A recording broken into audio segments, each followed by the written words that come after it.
Every year between May and October, there's a Hindu pilgrimage. It starts in Rishikesh. It's about 1,000 kilometers long, and it goes to the holy sites. And every year, about 2 to 3 million people go on this pilgrimage. And these aren't just the young people going on pilgrimages. You've got grandmas and grandpas who have heart problems. And they go through such physical hardship just to get to these temples.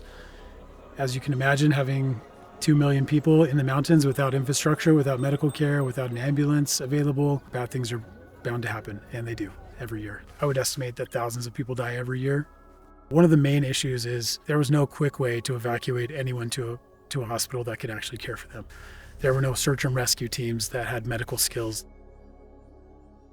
My background is in search and rescue, or what we like to call wilderness or mountain medicine. Basically relates to taking care of people in resource-limited environments when there's no hospital around. With our background in wilderness medicine, we're like, we could take some of those skills that we've learned and help them in India.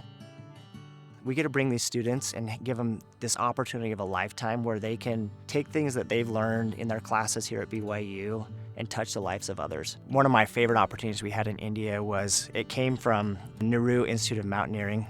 And they have all these students that will come to their school to train how to be mountain guides. They have no medical knowledge whatsoever. And so they said, man, we would love if you could come in and help facilitate some training for our guides. The people that we trained this last time were the State Disaster Response Force. They have no medical background at all. They are mountaineers, police officers.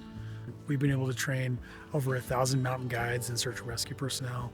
We've also had the opportunity to train the very first helicopter emergency response team in all of India.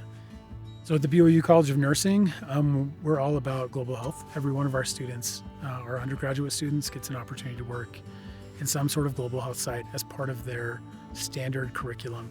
So my project for India, I created a life flight simulation training because they just barely created a new life flight team.